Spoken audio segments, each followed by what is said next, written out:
Hi James, thanks for joining us this morning for a bit of a chat, catch up on what's going on in the world. I think if anyone's been scrolling down the list of episodes and come across this one, they're looking forward to hearing something about business failures and all that sort of thing. But I thought I'd just while I got you there, we're just talking about failures. What do you think of England's performance in the rugby at the moment? Yeah, it's a bit hit and miss. I'm not the massive, fan of, understanding every nuance of the rugby, but I do love watching it. It's definitely a better sport to watch than any others, and obviously it's going to be a tough game at the weekend, and and more pressure probably will come on to the England team after that, I suspect. Well, Ireland are riding high, aren't they? If they can take the game to France, they've won over there for a long time, and they beat them in home territory. They're way clear at the top of the table. Although I think maybe Scotland can feel a little bit hard done by their disallowed try against France, that held up decision. I saw that there were and the whether the rules were followed and all of this, and shoulda, coulda, woulda kind of thing as the questions after, isn't it? I thought that was just left to football to moan about, but it seems it's not just circled to VAR and football. It crosses into other sports too. I learned a lot more about the nuances of how they use the TMO, the television match official, and it's all down to the question asked. My on-field decision is this. Do you overrule it and all that? So yeah, we'll look forward to that. Probably and then do that Super with my Saturday clients as well. It's all about the question they ask, isn't it? True. Yeah, that's a good point. Yeah, no, it is. So okay. Well, should we start our podcast? Yeah, sounds like a good idea. Okay, great.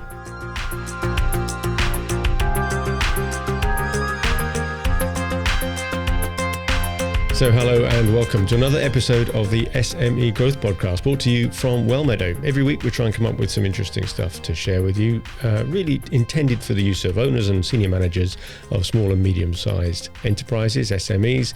Just as you struggle to find a path for growth, what are all the things that you're going to come up as obstacles on the way, and how can we help you maybe forestall some of those and expect them and work around them?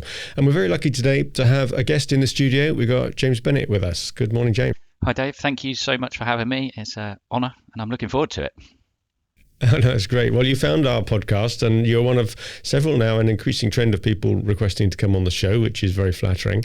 But what got you through, if you like, and why we're interested to talk to you in particular is because you've got quite a rich experience and history anyway in the financial sector, advising companies, and you've seen lots of things go wrong as well as go right. Some of our most popular podcasts have been around dissecting what went wrong with companies, because unfortunately most of what you find online is the success stories. So you've joined us today to tell us a bit about that. I mean, obviously everyone knows someone who's successful because it's one of those things that everyone tells everyone, but no one wants to tell you the hardships and the losses. But where we sit, we try and work with clients and SMEs to not fall into those percentages of failure, and but it's not always possible. So yeah. There's no shame in it from a business owner's point of view. There's some research done that we talked about in, I think it was in last week's episode, we referred to it in episode 59 and episode 53, where we talked about one of the traits of a successful CEO is that they've had some failures in the past. 100%, yeah. And I mean, even if you think of the most successful people in the Bransons of this world and the Dysons and stuff, and you read their books or you look back in their things and you look at the failures they had before they got there, or the close calls or the the errors of their ways before they actually hit gold as such. And I think that gets missed, unless you dig deep when you're really interested in business and things. Those do get missed. And I think probably something I tell my kids the same thing, and school children that we do talks to, failure is a very powerful way of learning. Yeah. What's interesting is and you said you mentioned my interest in background, and part of that, which I don't know whether we spoke about before, was school governance and being involved in schools, and growth mindset I got introduced to via being a governor. And it's just so powerful. And failure or fail is your first attempt in learning. It's not a failure, it's your first attempt in learning. How can you not everyone's successful first time round, so you have to do something and adage, isn't it? If you can't earn from it, learn from it. It's take everything positively, which is a great message for anybody in a more junior position in their career, or even school children. But what I thought you were going to mention there in your background, which I'd love to have more of a deep dive on maybe another time, is you've worked for Carillion and Lehman Brothers. Yeah. Thought, it's not. Wow, it's not. I don't mention that when I talk to my clients regularly, saying, by the way, I work for two of the biggest failures in the UK business. But at least I wasn't ultimately accountable for them, I would say. You didn't cause the downfall. No, I didn't. But yeah, I mean, obviously, being involved in the companies and being inside them, it gives you an amazing insight when it comes to that end point. And I wasn't at Carillion when it ended, but I was at Lehman, and you can look back now and have more experience and knowledge than a mid-20s boy that I was at that time, and think the signs were there. Replaced CFOs, replaced short-term CFOs with no experience in financial terms, and in restrictions on spending, and coming down heavy on any discretionary spend. And you look back and go, God, actually there were warning signs there. And I think you can take that forward now when you mature a bit, and help those businesses now that may see that coming and stuff like that. So yeah, those great experiences. And you think at the time, wow, you don't really think at the time, it's just happening. But when you have that time to sit down and reflect, I think then you can come back to it and go, actually, there's some real good learning from there, and you take that forward, really. Well, I guess without making too much of a shameless plug for both of what you and we do as outsourced advisors to businesses in each of our capacities, you're an outsourced FD, and we're outsourced board chairman and marketing advisors. Is that ability to come at a solution fresh without suffering from what I call the boiling a frog problem, where if a problem gets gradually worse in small steps, you don't notice it as much. Whereas if you come from the outside, it's sometimes a very, very obvious problem, and you can speak truth to power.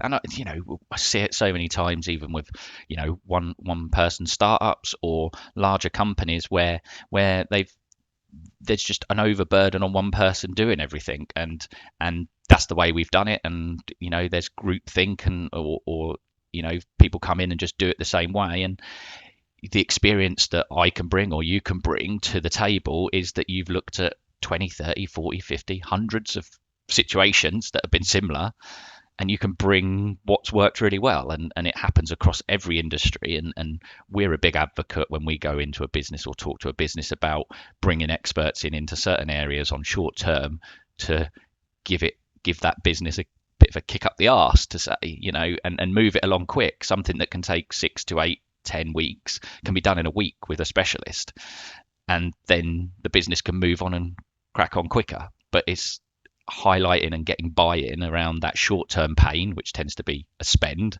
to see a long-term benefit on the top line or bottom line. And I think that's the real challenge you have with talking to business owners who are in that cycle of grind and get things done, to just take that step back and sort of work on their business opposed to in it. And that's what we talk about a lot.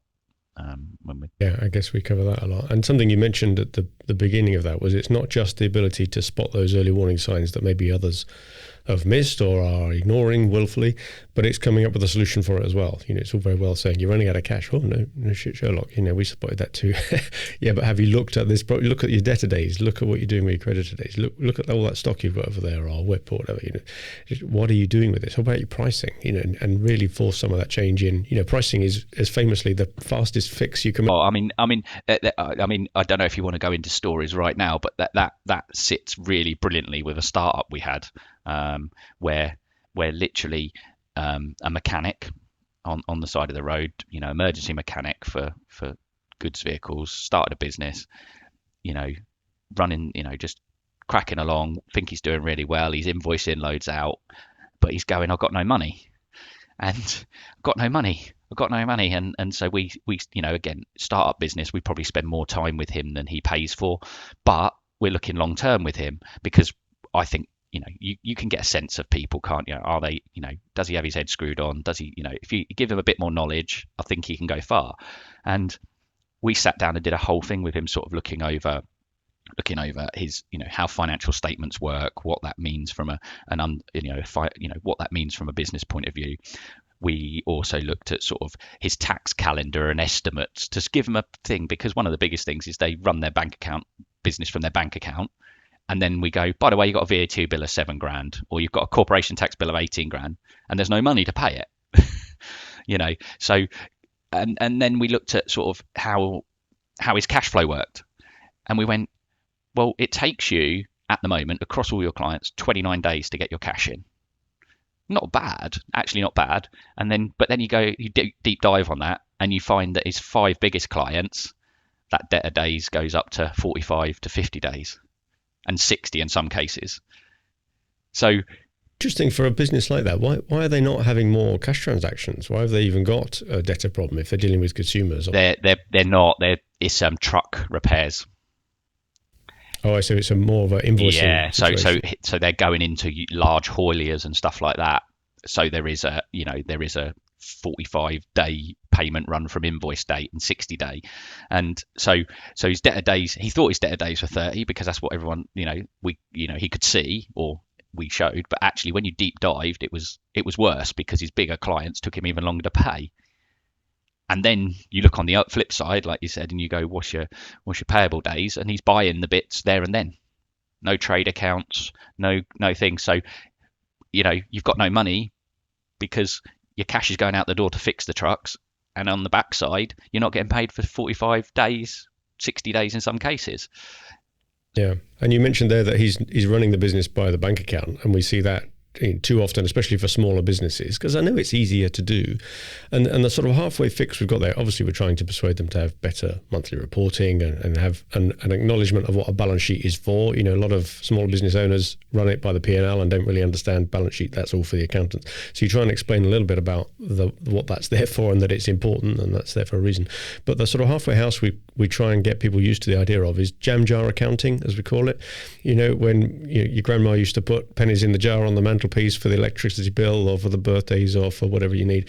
And I remember, that's something that I was taught very young is put money aside for those things that are going to be coming in the future. In business terms, it may be a VAT bill or your PAYE even monthly, and certainly the corporation tax every year, let alone those big spends like insurances when they come out, if you're not spreading the cost of those. And so many companies don't do it. So at least if you say, well, open another couple of bank accounts, just savings account, and at least put all your VAT in one of them. So whenever you bill an invoice and it's got that 20% added on the top, either when it gets paid or even when you cut the invoice, put that money aside. It's not your money. No, well, I mean, what does I can't remember who says it now, but I'll quote them anyway. But I'm sure it's someone in the business world. Your business as a limited company or even as a sole trader, you have a basically a 20% shareholder, and that's called the government. So enjoy that shareholder being there. They don't make a lot of noise, but they do want their 20% share, and that's the first rule that you need to get over. But it is interesting to sit with that individual and go through it, and the realization, is sort of 2-hour meeting where he's sitting there and he's not used to being in an office because he fixes trucks and he's never run a business before, and you can see that stress and that realization, kind of relief and then realization. And I think we try really hard to try and make it as easy for them as possible, but ultimately they are responsible for their business, and they need to, if they understand what's coming down the line, at least they can try and plan for it. And like you said, we straight away go open a saves account, put some money away for corp tax, put some money away for VAT, because it's coming. And we can tell you roughly what it's going to be based on your run rates, and that's easier to understand than trying to go through the whole of what balance sheets are for. Everyone can understand the rainy day fund or the jam jar accounting methodology. You put your tax to one side. And I guess we come across, and you came up with another example when we were talking before as well, of startup companies in particular having lots of challenges because there's so much new stuff to get to grips with, new systems, new customers, new markets, how you can deliver it. And the accounting is, really something you'd rather not have to be worried about. And yet it's so critical. But another aspect of that you told me with your smoked fish client. Can you tell us a bit more about what went wrong with that one? It's a sad story, really.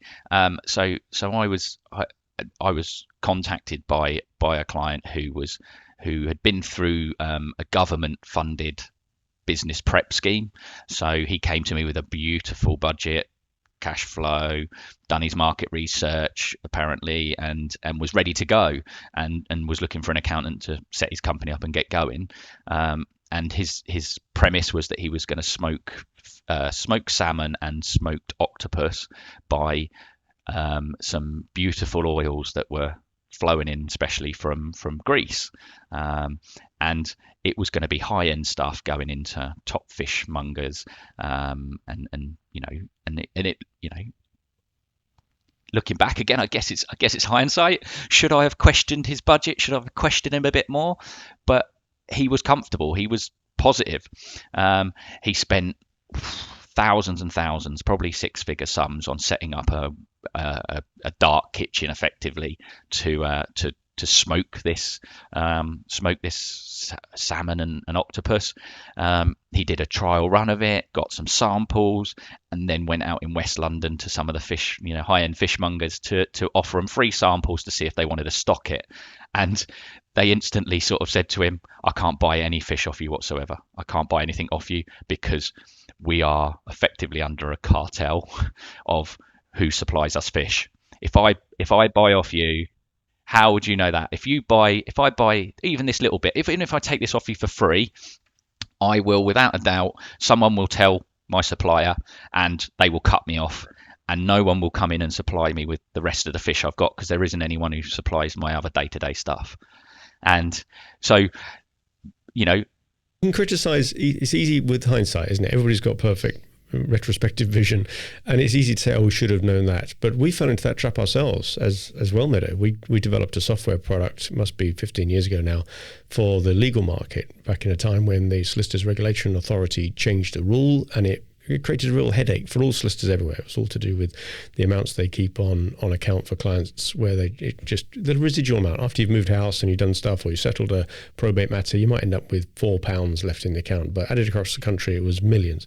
And so they had to deal with it all. So we created a software product to deal with it, but only on the back of doing some, what we thought was pretty rigorous market research, ringing lots of solicitors, and they all agreed that they wanted this solution. And then we created it. We probably sunk, £30,000-40,000 into developing it and testing it and getting it all working. It was a pretty neat product. It did what we wanted it to do. It was well designed, good interface. Started trying to sell it, went to exhibitions, went directly to solicitors, and they all deprioritized it then. And it was unfortunate. It was around the time of the crash, and there were other priorities there that it had. But when we referred even those that had responded to our surveys to the feedback they gave us at the time, you said you wanted this. And then they would say things like, well, I thought it was a good idea, and I said yes because I thought other solicitors would want it. But now where we are, we don't need it. We've dealt with it another way. So it just goes to show the fallacy even of well thought out market research, which I think we did quite well, is that you've got to make sure that you're not suffering that bias from the people you're asking, that they just want you to succeed and they want to be nice to you. And that's the real danger if you do market research to friends and family. It's very skewed. You've got to be very, very... I mean, ultimately, you come back and you think about those successful people we started at the start, and you think about, Richard Branson. How did he choose his shop on Oxford High Street? He actually went there and counted people walking past each shop and which section had the most people walking, right? Did he just need to walk into a couple of fishmongers and go, look, I'm thinking about doing this. What do you think? He would have had the answer. And I think the sad bit of that is that it would have been a very different business, because obviously we were like, right, what can we do? Well, we can do farmers markets and get you out there. But that was sort of in the middle of COVID. So to get his hygiene certificate, Westminster weren't coming out to do hygiene certificates. So then he was struggling, to get that through, to be able to go and be at these farmers markets that were just opening up.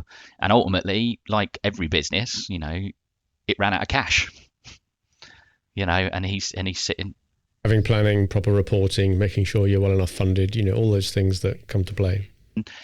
You just, we've looked at how, and then even, I've been stopped being paid, but I felt, yes, it's hard, isn't it? Because you get invested in these people. And so we've looked at, I've helped him negotiate trying to sell some of the stock and the hardware he's got, but he's not, it's going to get nowhere near the purchase price, and ultimately, it's not going to really help him. So it's really sad that he's ended up having to dissolve the business, and he's lost thousands just through not walking into a shop. But like you said, hindsight's an amazing thing to go, oh, I should have asked that question, or he should have asked himself that question, or the advisor should have asked him that question, but they didn't. What's the benefit of asking other people for their advice beforehand, but get it really honest? You almost want the brutal advice. You tell me where this can go wrong, and ask people like you that have been around that merry-go-round before. You've seen it.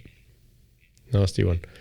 Okay, then there's another one I know you've got a story of as well, which sounded like it was a media company, wasn't it? And it was doing quite well, but it all fell apart around a funding round. Again, I think, it was a successful startup, really, and it's been going many years.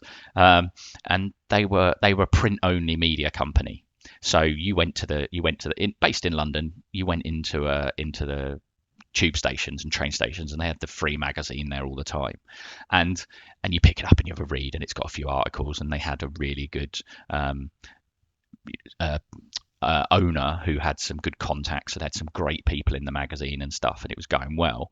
But they recognised, the parent company recognised that a printed magazine once a month pretty limited their business growth opportunities and where they could go forward. So they recognized that they needed to go social media, they needed to go to events, and they needed to go online stuff. So they brought in a well recognized in the sector CEO, and he reached out to me to say, look, can you come and do some work for me? I've had a quick look at the finances. It's a mess.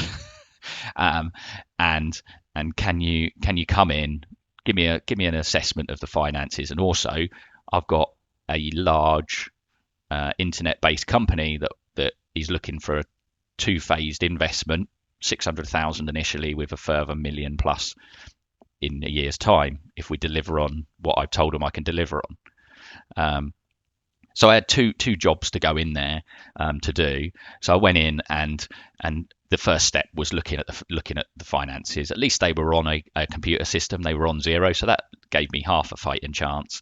But in all fairness, the person allocated to do the finances for that particular company also did the finances for the parent company and wasn't financially illiterate. She was a PA that had taken it on because no one else was doing it, kind of thing. So balance sheet was a mess, intercompany balances all over the place. They just didn't settle. So quickly identified there was a lot of work to do there, but we kind of shelved that because he was like, look, can we massage it enough to get an investment deck together to get the 600 grand in? You can have a job as CFO and sort all that out. And by the time anyone finds out, we'll be sorted, right? Which is kind of, entrepreneurial CEO job, right? That's what he wants to do. And you're like, okay, well, let's get it done. And we literally were due to have the final, investment deck and rubber stamp the 600 grand investment the week of COVID shutdown.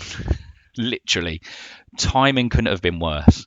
So, you went from, 600 grand investment, how are we going to spend it, looking at the projections, looking at the new business lines, etc. Great investment deck, made sense, even from my accounting pessimism, looked good. And it flipped on its head within seconds, and you're like, right, so no one's coming for a tube station anymore.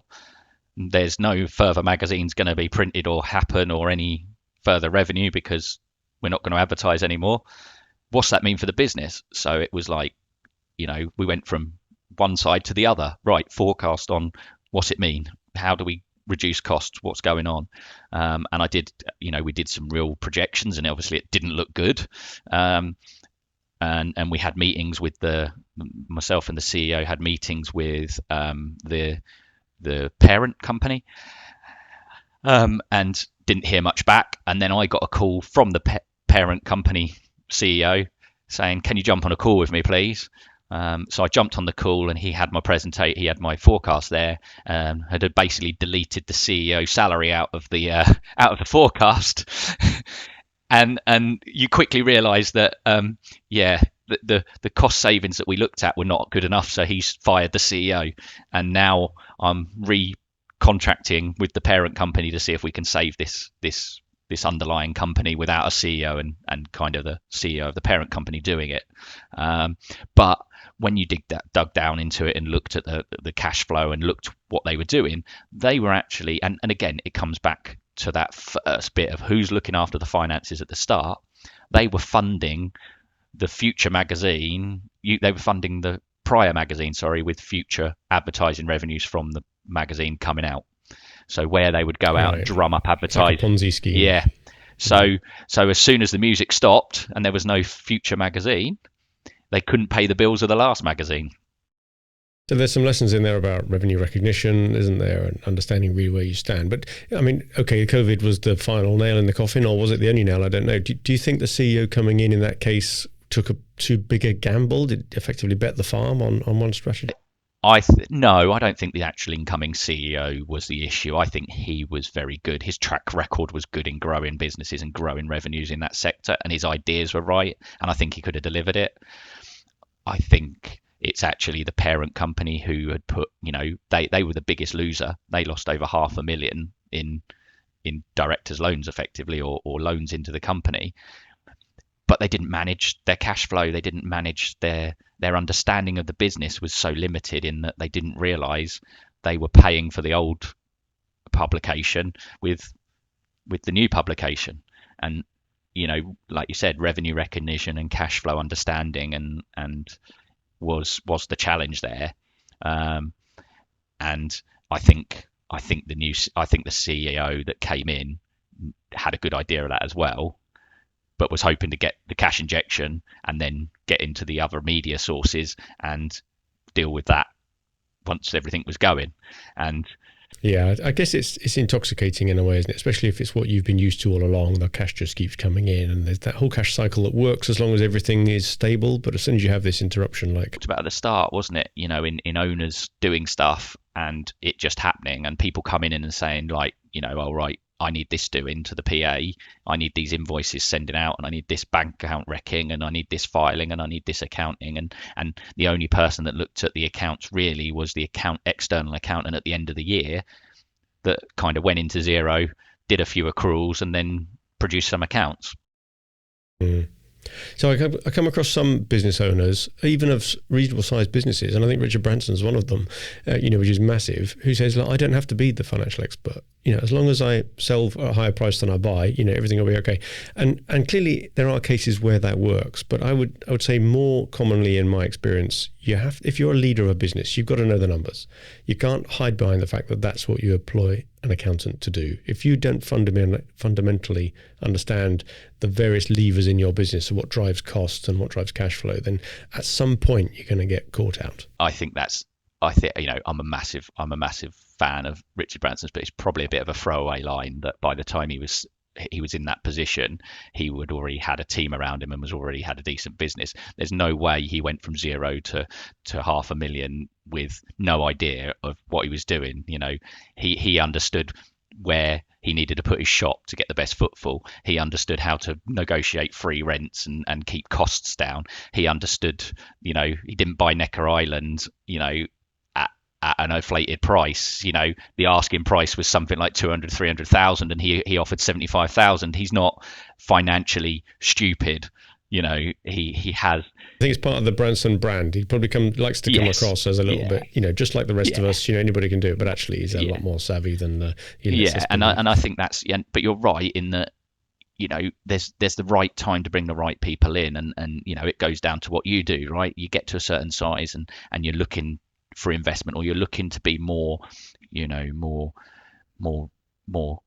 don't know what the word is, more sure of yourself. So you bring in external people to sit on the board to give you more kudos, to give you more strength in that, to say, look, we've got outside people. It's not just, I've got a board of 6 people, but I'm the owner and I decide and it's all me. No, I pay people to come in and sit on that board and give me the bad news or give me different direction. And we have that structure in place. Or, for a marketing point of view, you can talk, I've spent, Lehman's is a good example there in that, 12 months out, they were already talking about discretionary spend reductions. So marketing goes, we don't want any marketing, we don't want any of that. T&E goes, we don't want any travel and entertainment. It's got to be down to the thing. And you're like, actually, is that the right move? Right? Is cutting your marketing actually the right move? Because and I think it comes down to more around understanding the numbers even further and proving links between marketing and advertising and revenue, because revenue drops and you go, right, I'm cutting marketing. Well, if marketing, £1 of marketing generates £2 of revenue, then cutting your marketing is just going to 6 months later going to cut your revenue even further. Yeah, well, clearly that's the tune we play quite often. If only you could prove that the £1 of marketing generated the £2 of revenue. There's so many moving parts. But I've got a client like this at the moment. Exactly, they have a short-term downturn, just a seasonal fluctuation maybe, or big contracts that are lumpy. You have a bit of a gap. First thing that goes is training, travel, entertainment, and marketing. And you think, well, in a year's time, when you're moaning about the lack of pipeline, just remember back, these things have got quite a lag to them. Yeah, I think you'll be well better. Well better. That's not a great word. You'll be much better placed to educate the listeners. But I would have said in the industry today, from a marketing point of view, you've got an incredible amount of better feedback and the ability to link revenue, advertising spend to revenue than we ever did 20 years ago. Oh, for sure, yeah. Well, imagine back when most of your marketing was either direct mail or print advertising, or even if you were into radio and TV, very hard, without the coupon code type traceability. Whereas everything in the digital world is much more measurable. But still, even though, and it amazes me to this day, we've said before that we're HubSpot partners and we really drill home the benefits of having a decent CRM, whether it's that one or another one. But make sure you use it for what it's there for. Don't just use it as a digital Rolodex to keep your contacts in. Make sure your campaigns are well structured and labeled, and you've got traceability from social media clicks through to email opens to web page visits. And even when companies do that reasonably well, there's still this reticence to kill stuff off that isn't working. And I guess the argument, and I know what it is about, it'll come good, that it takes time. Doing a podcast, we've been doing this podcast for coming up for 18 months soon. And you think, well, why then have we not got 1 million listeners yet, or 7 million like Steve Bartlett? Well, the world doesn't work that way, and you've got to have some balance of view of, is this good for the long term? Does it build a brand and it have value outside of directly driving leads in and that sort of thing? Or is it one of those things that you just need to divert your resources somewhere else on? And I still see people, even with Google Ads, which is one of the most measurable things you can do to work out whether you're getting a return on investment, still carrying on doing the stuff that just isn't giving them a return. And it's just, I don't know if it's laziness or the priorities are elsewhere, or the sums aren't seen to be significant enough, even though sometimes they are. Yeah, I think it's just, they're busy, aren't they? Right? Small business owners are busy. We're all busy, yeah. It's about prioritizing. People talk about time management and saying that's the problem. Well, we've all got the same amount of time, and we've all got 24 hours in a day, and it goes at the same speed. So it's how you use it. Yeah, and what do you want to do? And accountability. We look at a system where we take the numbers from a business and we can tweak them. Say, right, if we increase by 5%, this is what it does to all your numbers, right? And then you build and you go, right, how can you get there? And you build like a 12-month plan to get there. And then we will hold that client to account if we want by monthly meetings and say, right, this has to be done. But we can tweak those numbers however you want and make it look as good as you want. But it's a model and it's great. But the crux of it comes down to, do you as a business owner want to engage? And do you want to, move that business forward? Or are you happy with a profitable lifestyle job, which if you're on your own, that's what you've got, opposed to a business which has employees and that's what you want. That's fine. Everyone's got to choose their own goals out of this, haven't they?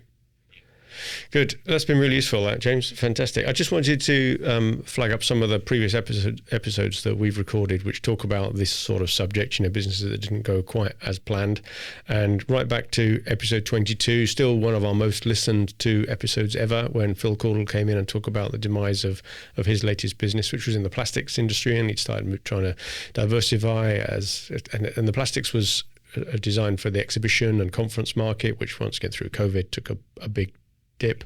He tried an acquisition to get critical mass of sales, and anyway, that he talks at great length in that episode about how that didn't work out as planned, and ultimately the company demised. Lots of interwoven factors there, and group structure of where property sat and so on. So that's an interesting episode for anybody that wants to go and learn from Phil's experience. And then we had another one where Glenn Aston came in. This is episode 31, and he talked about how his furniture business that used to make over 1,000 three-piece suites a week for one of the major retailers in the UK, DFS, and that went under. And that's a really poignant story about revenue dominance of a single customer. I think he was up at 70% or something. And then the behaviors that happen when you're absolutely beholden to one big outlet for your bad number in business. One big client, one key employee, one location. Always, we talk about that as well. Like, one is a bad number for a business. So we're not sort of celebrating these things, but we are using it as a way of hopefully our listeners thinking twice about whether they're actually sleepwalking into similar situations. Are they ignoring some of these warning signs? Really useful stuff. So thank you very much, James, for sharing some of those experiences. Really, thank you for reaching out as well and asking to come on the show. And, well, you've got to really thank my failed clients, haven't you? Hopefully, they've gone on to success. But they are, yeah. I mean, the truck repair business. He's got his head around it, and he's now moving forward. He's looking, potentially looking for a first employee. So that's a great story within 12 to 18 months that he's growing. So yeah. Great, and I'm going to seek out your smoked octopus guy as well, because I'm sure you will have come up somewhere else and done something else useful. Hopefully so. Brilliant. Okay, well, thank you very much. And thank you for listening to another episode of the SME Growth Podcast from Wellmeadow. You can see all of our episodes at smegrowthpodcast.com. And if you want to contact James, then he's at j-ben.co.uk. And you can find out what James is up to if you're in the Southeast and looking for some advice from him. As ever, I ask you to share and promote and just talk about our podcast. If you found it useful, tell your friends. By all means, follow it and put the notification symbol on the podcast channel of your choice. But just drop an email or send a link to a friend and say, I've been listening to this. You might find it useful. So thanks again for listening. And in the meantime, good luck with your business.